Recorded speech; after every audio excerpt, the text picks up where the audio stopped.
Nah, tahun ini dari 40,9%, Bapak Ibu yang saya hormati, ada di dalam Permen Pan RB yang menjadi rujukan pelaksanaan seleksi ASN P3K tahun 2022 ini, peserta itu dikelompokkan menjadi beberapa kriteria.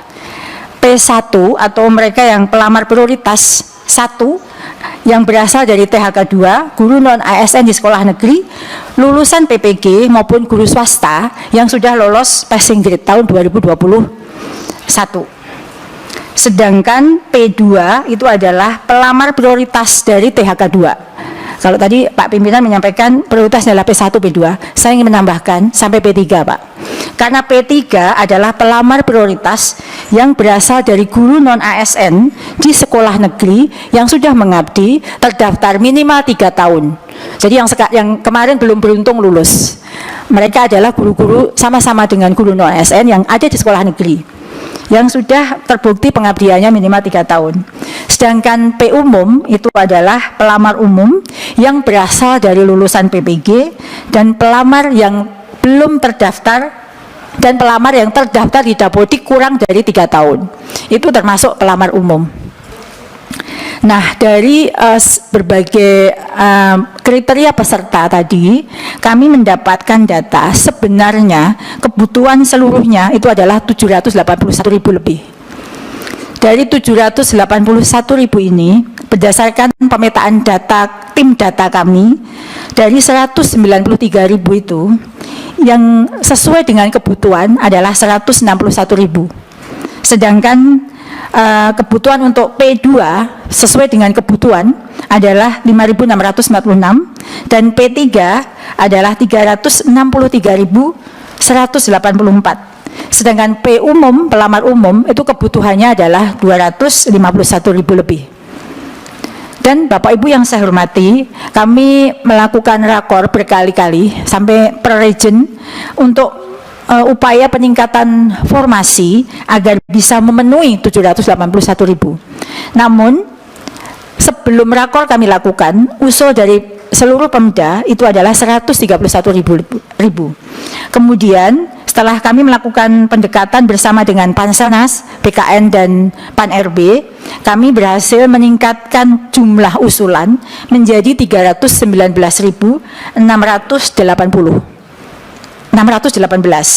atau baru 40% dari semua kebutuhan.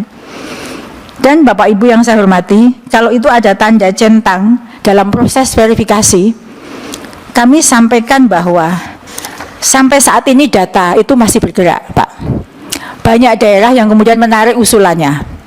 Sebagai contoh, Kabupaten Brebes. Per tanggal 2 kemarin ada dalam data kami, Kabupaten Brebes sudah menarik usulan formasinya, padahal mereka sudah mendapatkan notifikasi beberapa yang sudah diterima mendapatkan formasi. Nah, jika memang upaya yang sudah kami lakukan beberapa kali, namun terjadi permasalahan internal, maka Kabupaten Brebes menarik seluruh formasinya, itu ada 538 formasi pelamar yang akan kehilangan kesempatan menjadi ASN P3K. Padahal itu sebenarnya sampai kemarin kami menutup rakor, jumlahnya sudah mengajukan seperti itu. Tapi di menit-menit terakhir, detik-detik terakhir, 2 November kemarin, Kabupaten Brebes sudah menarik semua usulannya. Dan juga disusul Kabupaten Jayawijaya. Baru 2 itu yang menarik semua usulannya. Maaf Bu, mungkin ada alasannya Bu? Sampai sejauh ini alasan perbedaan pendapat dengan instansi Panselnas, tapi kami tidak tahu secara detail. Baru 2 hari yang lalu kami menerima dan kami belum mengkonfirmasi kepada bupatinya. Setelah ini kami akan melakukan konfirmasi dalam hal ini. Baik, Bapak Ibu yang saya hormati, kami akan melanjutkan paparan ini bahwa pada slide berikutnya, dari seluruh data yang sudah kami terima dari sistem yang ada, maka kami laporkan bahwa pelaksanaan seleksi ASN P3K tahun 2022 ini berbeda dengan seleksi sebelumnya. Jadi kalau tadi apa yang objektif dari Pak Pimpinan itu bisa diakomodir sebenarnya. Karena pada seleksi tahun ini ada 3 jenis mekanisme. Yang pertama seleksi penempatan guru lulus passing grade. Dan ini menjadi prioritas kami juga, Pak Pimpinan dan Bapak Ibu semua yang saya hormati. Bahwa di sini memang ada jumlahnya 193.000 lebih. Itu adalah prioritas pertama. Yang termasuk dalam P1 seperti yang tadi sudah saya sampaikan adalah mereka yang sudah lolos PG baik THK 2 honorer sekolah negeri maupun swasta lulusan PPG yang sudah lolos PG. Jika masih tersedia formasi, ini aturan dalam Permenpan. Jadi kalau tadi Pak Pimpinan menyampaikan demikian adalah benar. Jika masih tersedia formasi, maka akan dilakukan seleksi penilaian kesesuaian. Jadi sebenarnya seleksi kategori yang kedua ini tidak dilakukan seleksi tes Pak Pimpinan, tetapi seleksi pengamatan berdasarkan kinerja para guru tersebut. Siapa yang bisa mengikuti ini adalah semua guru honorer di sekolah negeri yang terdaftar di Dapodik minimal 3 tahun dan guru THK 2. Jadi mereka pun juga perlu diperjuangkan karena mereka belum beruntung saja lulus dalam seleksi tahun 2021. Sedangkan jika masih tersedia formasi, baru melakukan seleksi tes dengan pola tes yang sama dengan tahun 2021. Jadi kami sampaikan semua jenis mekanisme ini tertuang dalam Permenpan RB nomor 20 tahun 2022. Dan kami berusaha untuk menaati Permenpan ini karena memang ada prioritas. Sebelum prioritas 1 selesai akan 2 dan seterusnya. Bapak Ibu yang saya hormati, kami laporkan sekarang kondisi data yang ada di guru lulus passing grade di slide berikutnya. Nah, di slide ini Bapak Ibu yang saya hormati, ini yang nanti mohon perhatian Bapak Ibu semua dan tentu masukannya. Ada 193.954 yang ada di database kami guru lulus passing grade atau pelamar prioritas 1. Namun dari data tersebut Bapak Ibu yang saya hormati, terdapat kebutuhan sejumlah 169.078 terdapat kebutuhan. Jadi memang berdasarkan perhitungan kami mereka dibutuhkan itu 169.078. Dari 169.078 ini 127.000-nya 127.186 yang sekarang sudah mendapatkan notifikasi mendapat penempatan. Semoga juga mengucapkan terima kasih kepada Bapak Ibu semuanya. Karena ini pada pertolongan Bapak Ibu juga. 127.000 ini yang sudah aman saat ini. Alhamdulillah. Namun Bapak Ibu, ada 41.892.000 yang tidak tersedia formasi. Artinya sebenarnya mereka dibutuhkan. Ada kekosongan guru. Namun Pemda tidak membuka formasi sesuai dengan kebutuhan. Ini yang sekarang dalam notifikasinya Anda tidak bisa melanjutkan. Yang mungkin dikirim ke Bapak Ibu semuanya, screenshotnya. Tapi sebenarnya ini adalah potensi untuk mendapatkan penempatan. Jika tahun ini Pemda membuka sesuai dengan kebutuhan. Sebenarnya angka 169.000 ini aman. Nah, berdasarkan perhitungan kebutuhan dan keadaan guru kami, dari 193.000 ini Bu, mohon izin Pak Ketua, saya kira ini penting juga. Artinya dari 169.078 ini yang bermasalah atau yang ada dalam proses pending ini pending sebenarnya Bu ya? Iya, pending. Ini 41.000 dan masalahnya itu ada di daerah. Iya. Artinya daerah tidak mengusulkan formasi untuk mereka ini. Betul. Nah, apa solusinya Bu? Artinya kita nanti ya, mungkin kami ini harus biar jelas, biar teman-teman di daerah kan mereka seluruh Indonesia lihat ini. Iya. Jadi daerah mengendorse daerah untuk membuat formasi untuk mereka karena dari pusat ada sebenarnya. Betul. Formasi ini. Oke, baik. Terima kasih Pak. Jadi sebenarnya di bawah itu kami sudah memberikan alternatif solusi. Jadi alternatif solusinya memang koordinasi dengan Pemda untuk dapat diangkat pada seleksi berikutnya. Kalau tahun ini memang, jika tahun ini kan tidak ada pembukaan formasi lagi Bapak Pimpinan, dan Bapak Ibu semuanya. Tapi jika kita mengendorse tadi seperti Bapak sampaikan, berkoordinasi, 41.000 ini sudah tinggal mengangkat saja.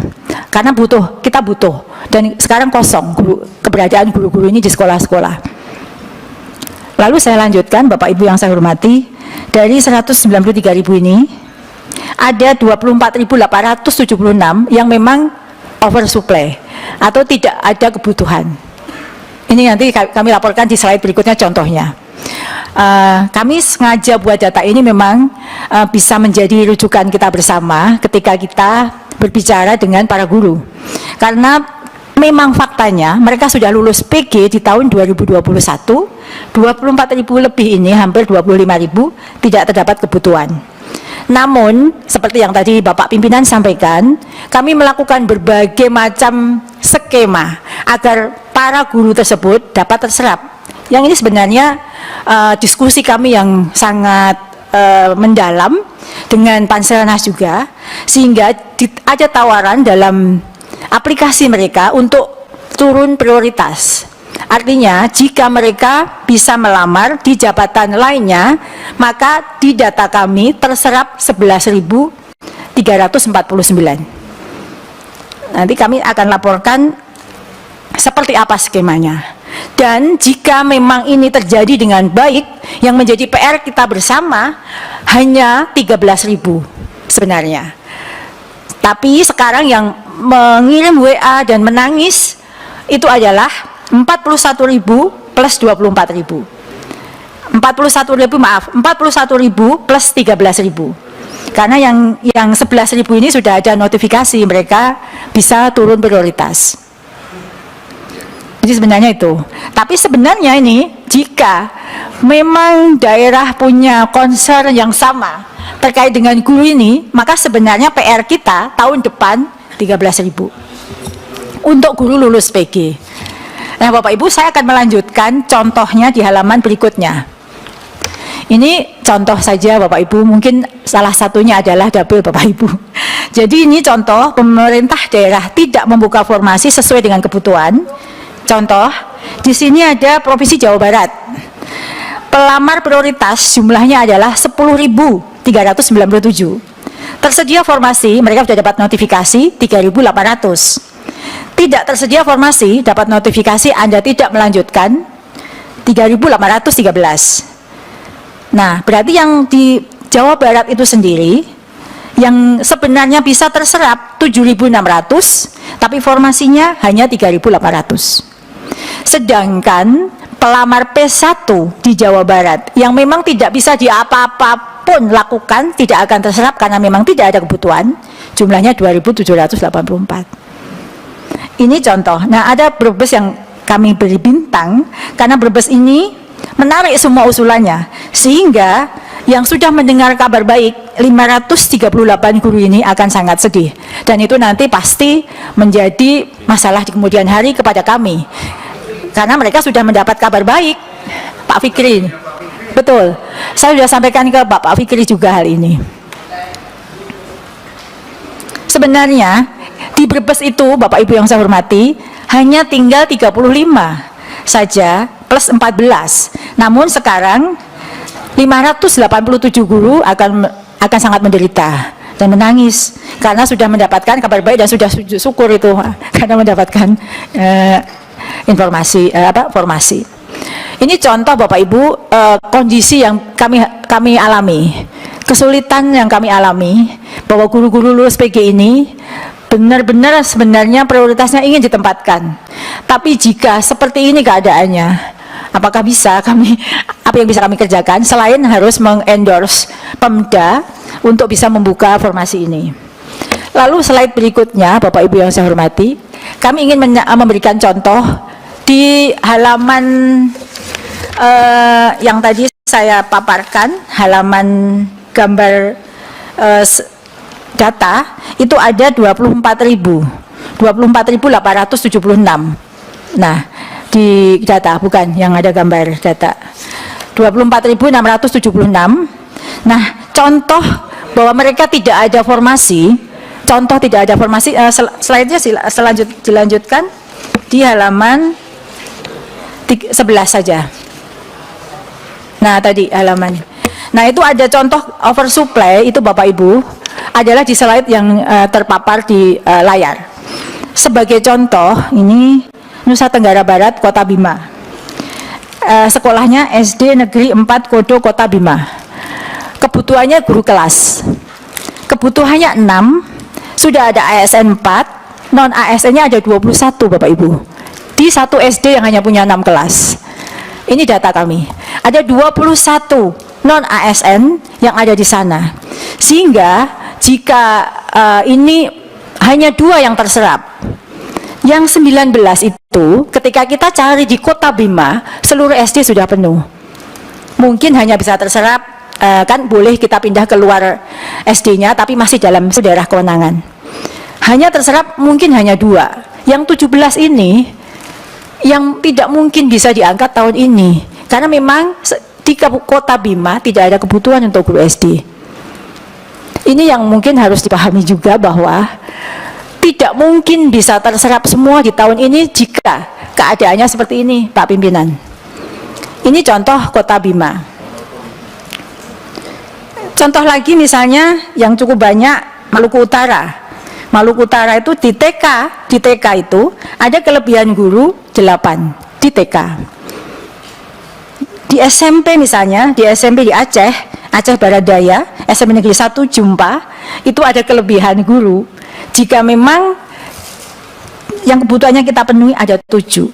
Ini sebagai contoh yang disebut dengan tidak ada formasi di tahun ini, yang angkanya di sini cukup besar, yaitu di angka 24.876. Ini kami sampaikan ilustrasinya, data yang sebenarnya yang bisa menjadi rujukan kita bersama.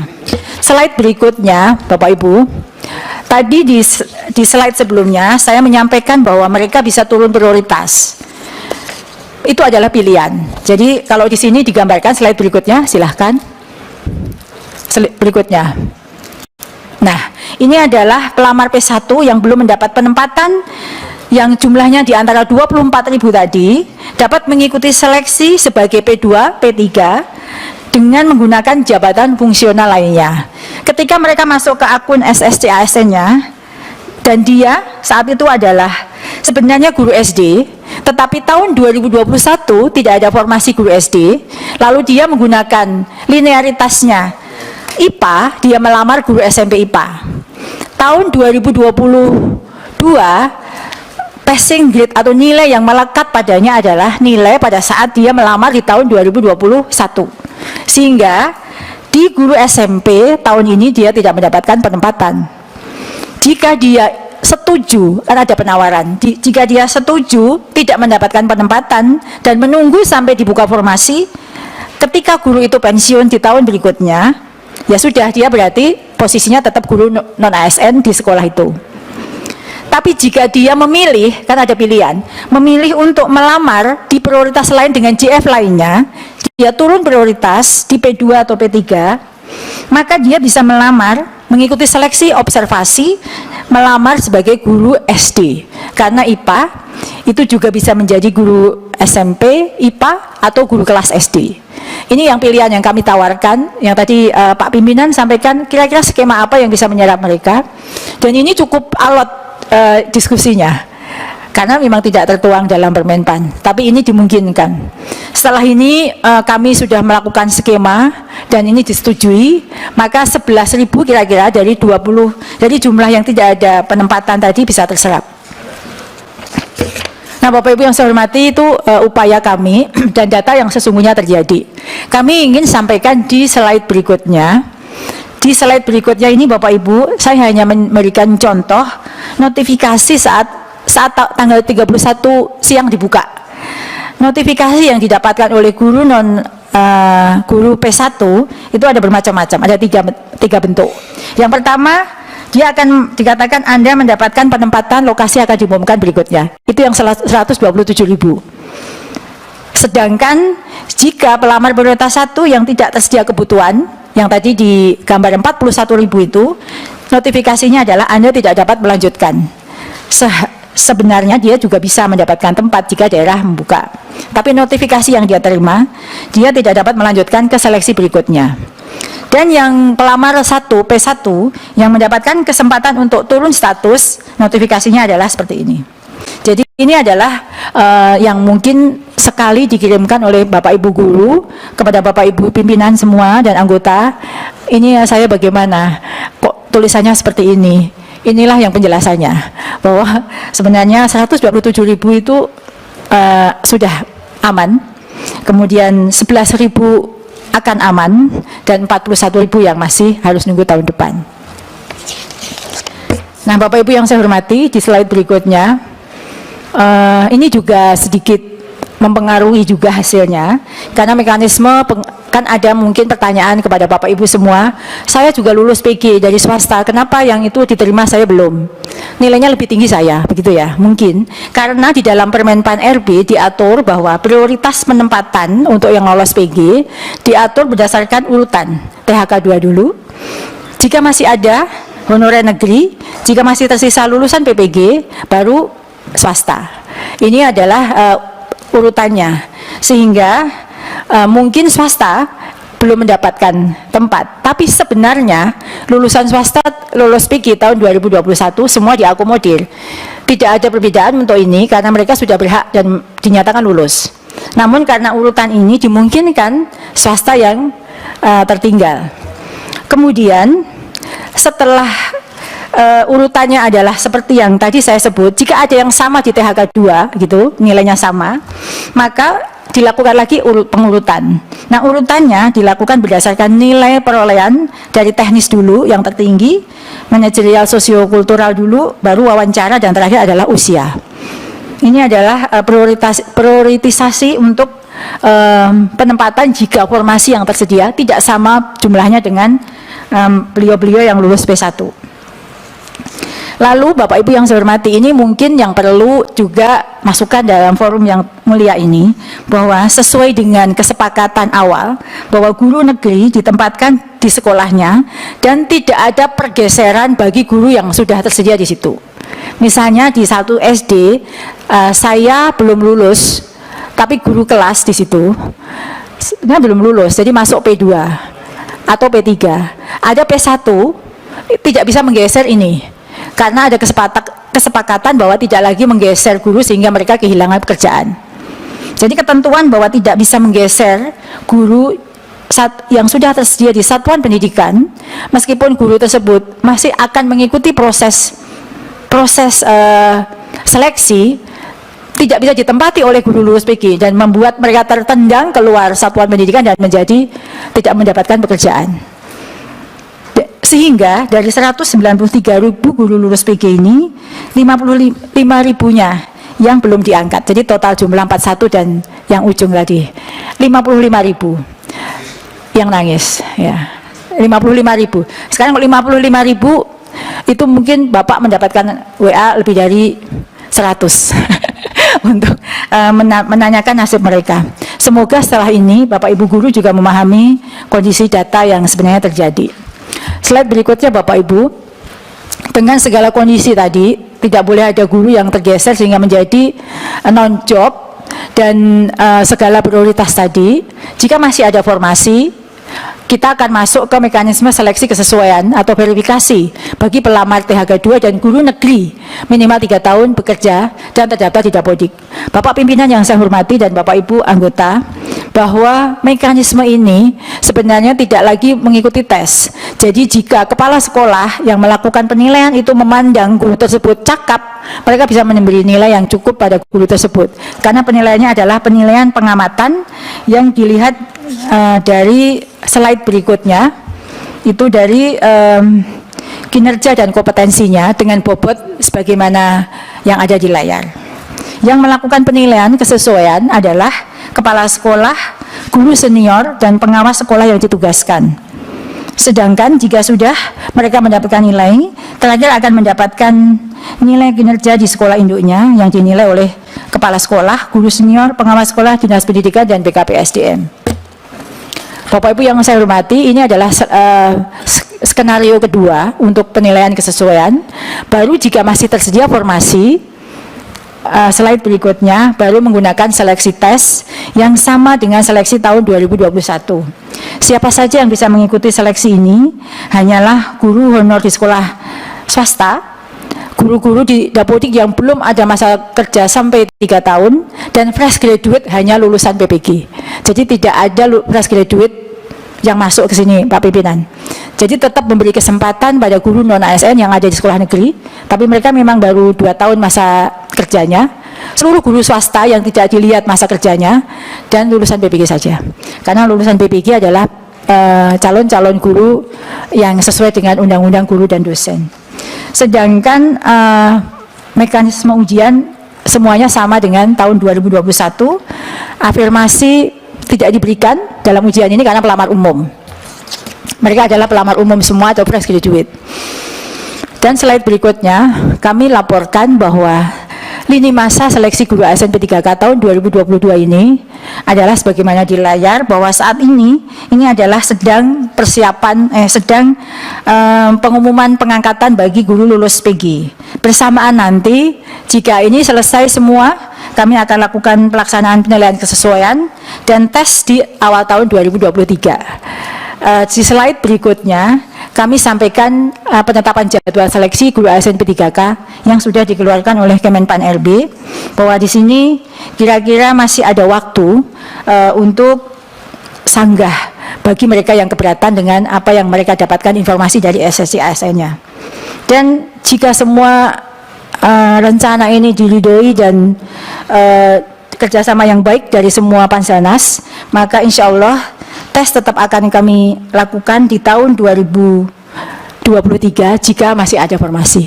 Kami berusaha formasi itu akan terserap semuanya.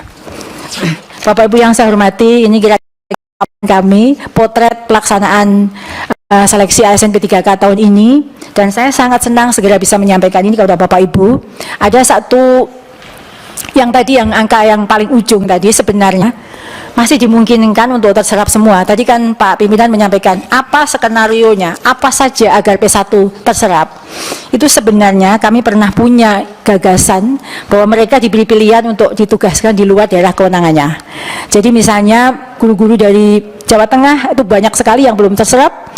P1 itu jika mereka mau mempunyai jiwa pejuang, dia bisa melamar di daerah misalnya Maluku. Sebenarnya ini pernah kami pikirkan dan juga dipikirkan oleh Pak Deputi Pan RB. Namun pada saat kami koordinasi dengan daerah tidak bersedia menerima guru atau DAU-nya diberikan kepada bukan guru dari sekolahnya. Jadi sehingga skema untuk memberikan kesempatan untuk melamar di luar daerah kewenangannya sehingga tidak terjadi lagi. Bapak Ibu yang saya hormati, di lampiran juga kami laporkan tahun 2022 data per kabupaten, per instansi yang terdapat kebutuhan namun tidak terbuka formasi di mana saja. Misalnya Gerobokan ada 147 sebenarnya yang tidak, misalnya Indramayu ada 1.600, Jawa Barat yang cukup besar ada 3.813. Secara detail kami sudah lampirkan dalam lampiran ini. Demikian Bapak Pimpinan dan Bapak Ibu yang saya hormati, paparan dari kami, mohon saran dan masukan. Terima kasih. Assalamualaikum warahmatullahi wabarakatuh.